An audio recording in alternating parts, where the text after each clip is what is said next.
हाँ तो स्टूडेंट्स, इस वीडियो में हम जो पढ़ने वाले हैं एक आपके लिए बहुत ही इंपॉर्टेंट टॉपिक पढ़ने वाले हैं, congruency of triangle. Congruency of triangle जो इंपॉर्टेंट इसलिए है क्योंकि आप क्लास 9th में, क्लास 10th में आपको पूरी तरीका से ज्योमेट्री में इसका जो यूज है देखने को मिलेगा। तो यहाँ पे जो पढ़ेंगे हम कॉन्ग्रुएंसी पढ़ेंगे ट्रायंगल के लिए।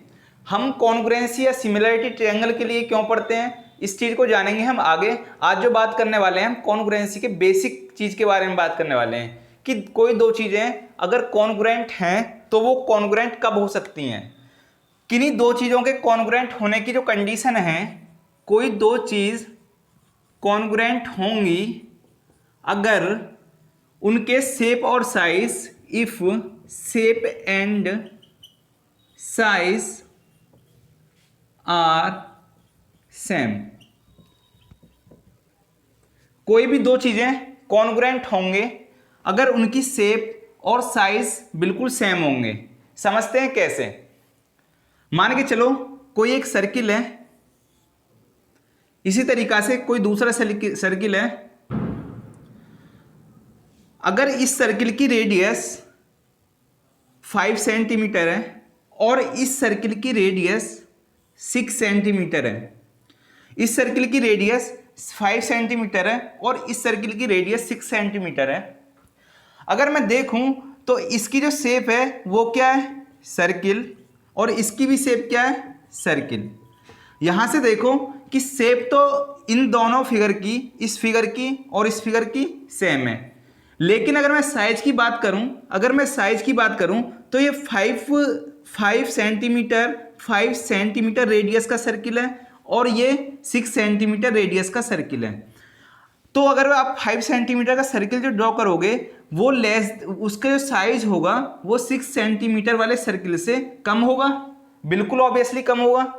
तो अगर मैं कहूँ कि ये सर्किल और ये सर्किल कॉन्ग्रुएंट हैं तो ये चीज़ गलत हो जाएगी, क्योंकि इनकी शेप तो सेम है बट साइज क्या है, डिफरेंट है, मतलब साइज सेम नहीं है। अगर दो चीज कॉन्ग्रुएंट हैं तो उनके शेप और साइज सेम होने चाहिए। समझते हैं। मान के चलो कोई आप एक सर्किल ड्रॉ करते हो 2 सेंटीमीटर का और दूसरा सर्किल भी आप ड्रॉ करते हो 2 सेंटीमीटर का, 2 सेंटीमीटर रेडियस का, ठीक है। अब यहां से चीज देखो कि इसकी इन दोनों की जो शेप है वो क्या है, सर्किल, शेप बिल्कुल सेम है। अगर मैं साइज की बात करूं तो ये भी 2 सेंटीमीटर रेडियस का है और ये 2 सेंटीमीटर रेडियस का है। अगर दोनों की सेम रेडियस के हैं तो ये बिल्कुल दोनों क्या होने वाले हैं, आइडेंटिकल होने वाले हैं। इनकी मतलब जो साइज होगा वो भी सेम होगा। तो अब मैं कह सकता हूं कि ये 2 सेंटीमीटर रेडियस का सर्किल और ये 2 सेंटीमीटर रेडियस का सर्किल क्या होगा, कॉन्ग्रुएंट होंगे, दोनों सर्किल एक दूसरे के। कहने का मतलब ये है कि अगर दो कोई आइडेंटिकल चीजें हैं वो हमेशा क्या होंगी, एक दूसरे के कॉन्ग्रुएंट होंगी। तो मैं यहां पे लिख सकता हूं कि कॉन्ग्रुएंट होने के लिए वो चीज आइडेंटिकल हो सकती है, ठीक है। Shape and size are same. आप लिख सकते हो कि अगर दो चीजें आइडेंटिकल हैं तब भी वो क्या होंगे, कॉन्ग्रुएंट होंगे। अब समझते हैं, अगर ये दोनों सर्किल सेम साइज के हैं तो अगर मैं इस सर्किल के ऊपर रखूं तो ये इस नीचे वाले सर्किल को कंप्लीटली ढक लेगा। अगर इस सर्किल को इसके ऊपर रखूं तो ये इसको बिल्कुल कंप्लीटली ढकेगा क्योंकि सेम साइज के हैं। अगर मैं इस तरीका से करूं कि अगर मैं इस सर्किल को इसके ऊपर रखूं या इसको इसके ऊपर रखूं तो एक दूसरे को दोनों क्या है, पूरी तरह से ढक लेंगे। कहने का मतलब ये है कि ये दोनों सर्किल एक दूसरे को सुपर इम्पोज कर लेंगे। सुपर इम्पोज का मतलब ही ये होता है कि दो ऐसी आइडेंटिकल चीजें जो एक दूसरे को पूरी तरीका से ढक लें, तो उसे बोलते हैं सुपर इम्पोज। यहां पे मैं लिख सकता हूं कि कोई दो चीजें कॉन्ग्रुएंट होंगी या उनके शेप एंड साइज सेम हो, दोनों आइडेंटिकल हो सकती हैं, या मैं कह सकता हूं कि दोनों एक दूसरे को सुपर इम्पोज कर रही हो, ठीक है, या दोनों चीजें एक दूसरे को सुपर इम्पोज कर रही हैं। तो कोई भी दो सर्किल कॉन्ग्रुएंट कहलाएंगे अगर वो सेम रेडियस के हैं। अगर मैं आपसे कहूं कि एक सर्किल ये है और एक ट्रायंगल ये है, तो आप देखते ही इन चीज़ों को बता दोगे कि ये कभी कॉन्ग्रुएंट नहीं हो सकते, क्योंकि तो इनकी तो शेप ही डिफरेंट है, तो साइज तो ऑब्वियसली डिफरेंट होगा। इसलिए जो कॉन्ग्रुएंसी पढ़ते हैं, वो ट्रायंगल के लिए पढ़ते हैं। रीजन क्या है? क्योंकि ट्रायंगल कुछ इस तरीके से होते हैं, कुछ ऐसे भी ड्रॉ कर सकते हैं, कैसे भी हम ट्रायंगल को ड्रॉ कर सकते हैं। तो यहाँ तो आप देखते ही बता दोगे कि ये दोनों चीज कॉन्ग्रुएंट नहीं है, तो इसे पढ़ने की क्या जरूरत है। हमें जो प्रॉब्लम आती है वो आती है ट्रायंगल में, कैसे हम प्रूव करेंगे कि दो ट्रायंगल कॉन्ग्रुएंट होंगे। आप अपनी दैनिक की जो लाइफ है उसमें आप देखते हो, अगर आप किसी बैंक का एटीएम रखते हो तो वो रेक्टेंगुलर फॉर्म में होता है कुछ इस तरीके से। अगर आप सेम उसी बैंक का दूसरा एटीएम देखो तो वो बिल्कुल इसके और दोनों जो एटीएम होंगे वो बिल्कुल एक दूसरे के क्या होते हैं? आइडेंटिकल होते हैं। अब उनके ऊपर नंबर डिफरेंट हो सकता है, बट जो कॉन्ग्रुएंसी की कंडीशन है वो कॉन्ग्रुएंसी की कंडीशन इस पे लिखे नंबर से नहीं है, इसके शेप और साइज से है। अगर मैं इस एटीएम को इसके ऊपर रखूं या इस एटीएम को इसके ऊपर रखूं तो दोनों एक दूसरे को क्या करेंगे? सुपर इंपोज करेंगे, पूरी तरीका से ढक लेंगे। तो मैं कह सकता हूं कि किसी भी बैंक के जो एटीएम होते हैं, जो किसी भी बैंक के सेम बैंक के एटीएम जो होते हैं वो पूरी तरीके से कॉन्ग्रुएंट होते हैं। तो इस चीज को आप कॉपी कर लो।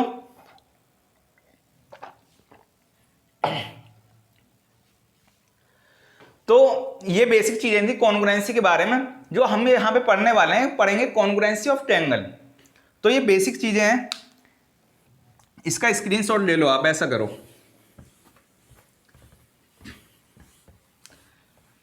ये बात आपको समझ में आ गई? कोई भी दो चीज कॉन्ग्रुएंट होंगी, अगर कोई भी दो चीज कॉन्ग्रुएंट होंगी, अगर उनके शेप और साइज दोनों सेम होने चाहिए। अगर एक शेप सेम है बट साइज डिफरेंट है तब भी नहीं कह सकते कि वो चीज कॉन्ग्रुएंट है। अगर साइज सेम है और शेप डिफरेंट है हम तब भी नहीं कह सकते कि दो चीजें वो कॉन्ग्रुएंट हो सकती हैं। कहने का मतलब ये है, जो कॉन्ग्रुएंसी की कंडीशन है वो दोनों ही कंडीशन होनी चाहिए कि शेप और साइज दोनों ही सेम होने चाहिए। तो अब पढ़ने वाले हैं हम ट्रायंगल के लिए कॉन्ग्रुएंसी। जो आपका चैप्टर है उसका नाम है ट्रायंगल, और वहां पे जो बात की गई है कॉन्ग्रुएंसी की बात की है, कॉन्ग्रुएंसी ऑफ ट्रायंगल की। दो ट्रायंगल, अब ऐसे ही कंडीशन है कि दो ट्रायंगल कॉन्ग्रुएंट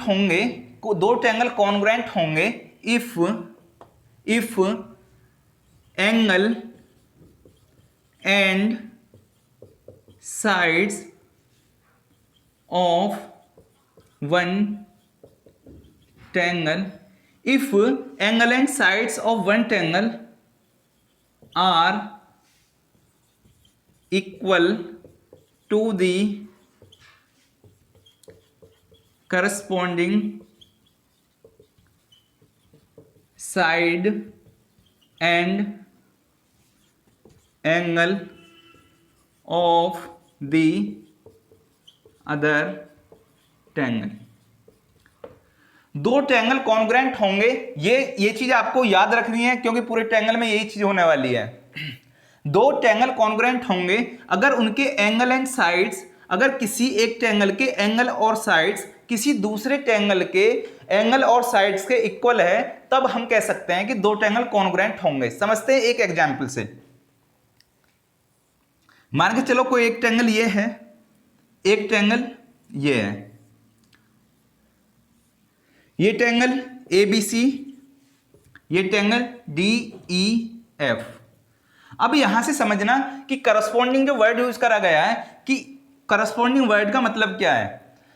इसका मतलब ये है कि अगर इस ट्रायंगल की साइड्स मान के चलो ये 4 सेंटीमीटर, ये 5 सेंटीमीटर और ये 3 सेंटीमीटर, अगर आप देखो तो इसकी जो करस्पॉन्डिंग साइड होगी, ये साइड होगी 4 सेंटीमीटर।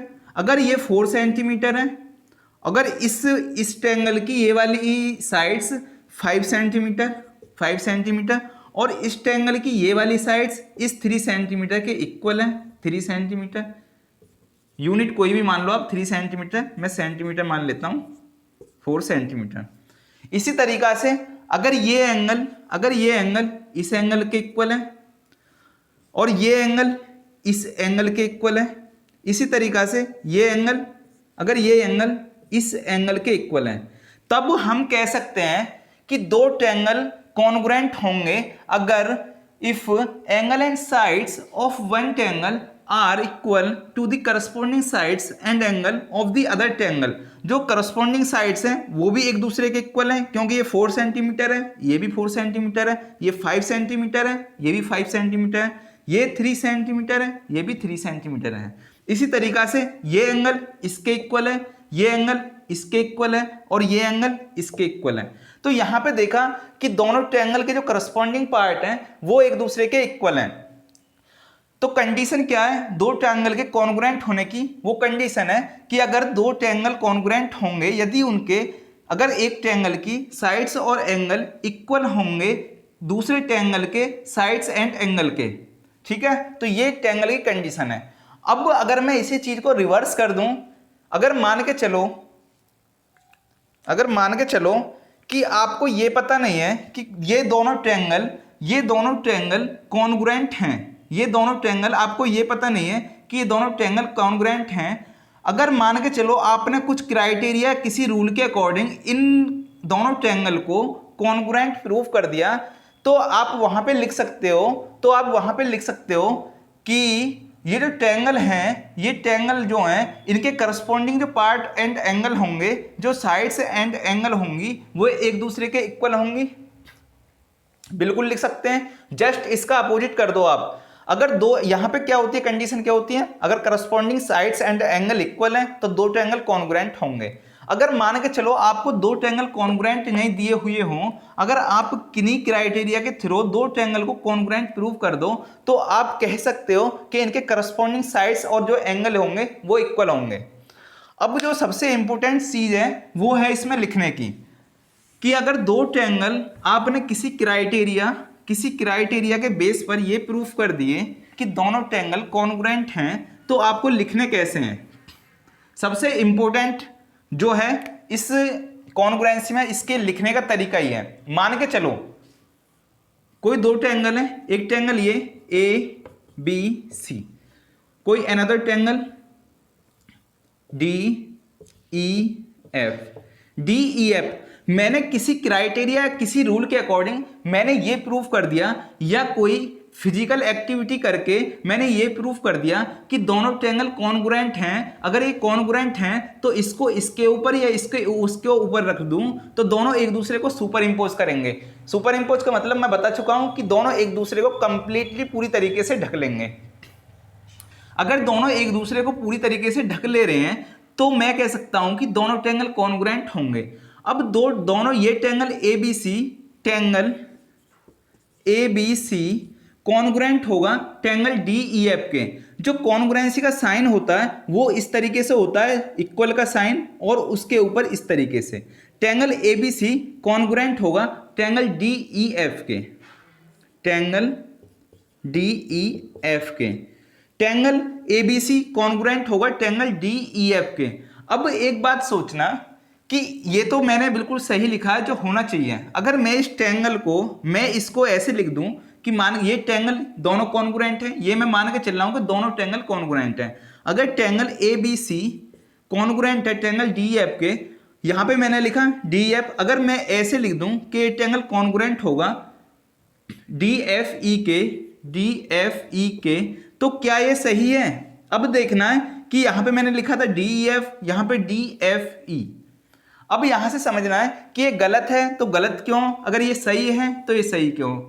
अब आपको लिखने का तरीका बस एक चीज याद रखनी है कि लिखना कैसे है। अगर देखना अगर दोनों ट्रायंगल ये कॉन्ग्रुएंट हैं तो ये एंगल इसके इक्वल होगा, ये वाला एंगल इसके इक्वल होगा, और ये वाला एंगल इसके इक्वल होगा। इसी तरीका से ये वाली साइड्स इसके इक्वल होगी, ये वाली साइड्स इसके इक्वल होगी, और ये वाली साइड इसके इक्वल होगी। करस्पॉन्डिंग पार्ट ट्रायंगल के इक्वल होंगे। अगर जो मैंने यहाँ पे लिखा है मुझे इस लिखने से भी पता होना चाहिए कि कौन सा एंगल किसके इक्वल है। ऐसा नहीं कि जो एंगल ए है वो डी के इक्वल है, एंगल ए यहाँ से डी के इक्वल है। बिल्कुल सही लिखा हुआ है कि एंगल ए डी के इक्वल है। इसी तरीका से एंगल बी एफ के इक्वल है, एंगल बी एफ के इक्वल है, जो एंगल बी है वो किसके इक्वल है, ई के। लेकिन जो हमने लिखा है वो क्या लिखा है कि एंगल बी एफ के इक्वल है। इसका मतलब हुआ क्या कि ये लिखने का तरीका जो है वो बिल्कुल गलत है, क्योंकि जो आपने जो चीज प्रूव करी है, जिस एंगल को जिसके इक्वल प्रूव करा है, आपको लिखना भी सेम उसी तरीके से है। जैसे देखते हैं यहां पे जो आपने देखा कि एंगल ए एंगल डी के इक्वल, तो एंगल ए एंगल डी के इक्वल है, एंगल बी एंगल ई के इक्वल है, एंगल बी एंगल ई के इक्वल है, एंगल सी एंगल एफ के इक्वल है, एंगल सी एफ के इक्वल है, तो एंगल सी एंगल एफ के इक्वल है। तो ये ऊपर वाला जो लिखा हुआ है ये सही है और ये गलत है। अब वो लिखने का तरीका है कैसे, अब वो लिखेंगे कैसे समझना है इसको। अब आपको कैसे डिसाइड करना है कि हम जो लिखने वाले हैं वो सही लिखने वाले हैं। अब जब आप दो चीज़ों को कॉन्ग्रुएंट प्रूफ कर दोगे तब आपके सामने ये चीज़ तो मिल जाएगी कि कौन सा एंगल किसके इक्वल है और कौन सी साइड्स किस साइड्स के इक्वल है। ये चीज़ आप बिल्कुल वहां से देख चुके होगे जब आप दो ट्रायंगल को कॉन्ग्रुएंट प्रूव कर चुके होगे। उसके बाद लिखोगे कि ये दो ट्रायंगल कॉन्ग्रुएंट हैं। अब इनको लिखना कैसे है, जब वहां पे आप ये प्रूफ कर चुके होगे कि ये साइड्स, ये साइड्स है ए बी, वो किसके इक्वल है, डी ई। तो आपको कुछ नहीं करना, आपको करना है ए बी लिखो इधर और डी ई लिखो इधर। आपको पता है कि ए बी डी ई के इक्वल है, तो बचा हुआ इधर जो वर्टिक्स होगा वो क्या होगा, सी होगा। इधर जो बचा हुआ वर्टिक्स होगा वो एफ होगा। अब ये दोनों ट्रायंगल जो हैं ए बी सी और D E F, triangle A B C और डी ई एफ, ये जो आपके लिखने का तरीका 100% सही होगा। तो हम कह सकते हैं कि ये दोनों ट्रायंगल कॉन्ग्रुएंट होंगे। अब क्या हम केवल ए बी सी या डी ई एफ ही लिख सकते हैं अगर ये दोनों ट्रायंगल कॉन्ग्रुएंट हैं? नहीं, हम इसको दूसरे वे से भी लिख सकते हैं। इसी तरीका से ये साइड जो हमने प्रूफ करी है वो किसके इक्वल, डी एफ के इक्वल। तो मैं इस साइड्स को किसके इक्वल रखूंगा, A C is equal to D F, A C is equal to D F, A C is equal to D F. तो यहाँ पे जो बचा हुआ वर्टिक्स है वो क्या है, बी। इस वाले ट्रायंगल में बी वर्टिक्स बचा हुआ है और इस वाले वर्टिक्स, इस वाले ट्रायंगल में वर्टिक्स ई बचा हुआ है, वर्टिक्स ई बचा हुआ है। अब यहां से देखो, अब यहां से देखो जो चीज सही हो, ये जो चीजें हो रही हैं, जो चीज हमने लिखी है वो सही है या गलत। ए सी जो एंगल ए है वो डी के equal, angle A angle D के equal, angle C angle F के equal, angle C angle F के इक्वल और एंगल बी एंगल ई के इक्वल। तो यहां से ये समझ में आ गया कि इसके जो लिखने का तरीका सबसे सिंपल यही है कि जब आप ये प्रूफ कर चुके हो कि दो ट्रायंगल कॉन्ग्रुएंट हैं तो वहां पे आप ये भी देख चुके हो कि कौन सा एंगल किसके इक्वल है और कौन सी साइड किसके इक्वल है। आपको कुछ नहीं पकड़ना, कोई भी एक साइड पकड़ लो, बचेगा केवल एक वर्टिक्स। इसी तरीका से जो साइड्स इधर पकड़ रहे हो, जो उसके साइड्स इक्वल है उसको पकड़ लो और उन्हें इक्वल में लिख दो। इसको मैं ऐसे भी लिख सकता हूं, अब ये दोनों ट्रायंगल कॉन्ग्रुएंट होंगे, जो हमने यहाँ पे लिखा था सही था। इसको मैं डिफरेंट वे से इस तरीके से भी लिख सकता हूं, बी सी किसके इक्वल है, बी सी किसके इक्वल है, ई एफ के, E F equal to E F. अब लिखना मुझे कॉन्ग्रुएंसी, जैसे मैं लिख रहा हूं वो दिखना चाहिए कि वो चीजें कॉन्ग्रुएंट हैं। बी सी किसके इक्वल है, ई एफ के, बी सी ई एफ के इक्वल, ये मैं प्रूफ कर चुका हूंगा जब मैं ये लिख रहा होऊंगा कि ये दो ट्रायंगल कॉन्ग्रुएंट हैं। बी सी जो इक्वल है वो ई एफ के, तो यहाँ पे जो वर्टिक्स बचा क्या, ए, तो यहाँ पे लिख दो ए, और यहाँ पे जो वर्टिक्स बचा वो क्या बचा, डी। अब ये आपने इस तरीके से लिखा है, अगर आपने ये इस तरीके से लिखा है तो आपका ये लिखने का तरीका 100% सही होगा। आप यहाँ पे कॉन्ग्रुएंसी का साइन लगा दो, तो ट्रायंगल बी सी ए कॉन्ग्रुएंट होगा with triangle E F D. अब आप इसको चेक कर सकते हो कि एंगल बी जो है वो ई के इक्वल है, एंगल बी जो है वो ई के इक्वल है, एंगल सी जो है वो एंगल एफ के इक्वल है, एंगल सी जो है वो एफ के इक्वल है और एंगल ए जो है वो एंगल डी के इक्वल है। बिल्कुल करेक्ट चीज आ रही है। तो सबसे इंपॉर्टेंट चीज है इसमें लिखने का तरीका। जरूरी नहीं है कि इसको आप ABC लिखो, लेकिन मैं आपसे कहूंगा कि हमेशा अल्फाबेट का ध्यान रखो। अल्फाबेट का ध्यान रखने का मतलब ये है कि ये ABC ट्रायंगल है, तो इसमें जो सबसे पहले अल्फाबेट आता है A, उसके बाद B, उसके बाद C। इसी तरीका से यहाँ पे जो अल्फाबेट है DEF, जो सबसे पहले आता है D, उसके बाद E और उसके बाद F। कोशिश करो कि हम अल्फाबेट में उसे लिख सकें। अगर नहीं लिख पा रहे हैं, अगर उसने नहीं दिए कुछ इस तरीके से, तो फिर आपके पास सिंपल मेथड बचता है जो मैंने आपको बताया कि दो चीज़ों को पकड़ो, इस ट्रायंगल की एक साइड पकड़ो और उस ट्रायंगल की भी वो साइड पकड़ो जो इसके इक्वल है, दोनों को रखो और उसके बाद जो एक एक वर्टेक्स बचेगा दोनों में उसको लिख दो। तो बिल्कुल जो आप लिखोगे वो करेक्ट होगा। अब जब दो चीज कॉन्ग्रुएंट प्रूव कर दी, जब दो चीजें कॉन्ग्रुएंट प्रूव कर दोगे, दो ट्रायंगलों को कॉन्ग्रुएंट प्रूव कर दोगे, तो मैंने जो आपको अभी बताया था कि अगर दो ट्रायंगल कॉन्ग्रुएंट होंगे तो हम सीपीसीटी से कह सकते हैं, तो हम सीपीसीटी से कह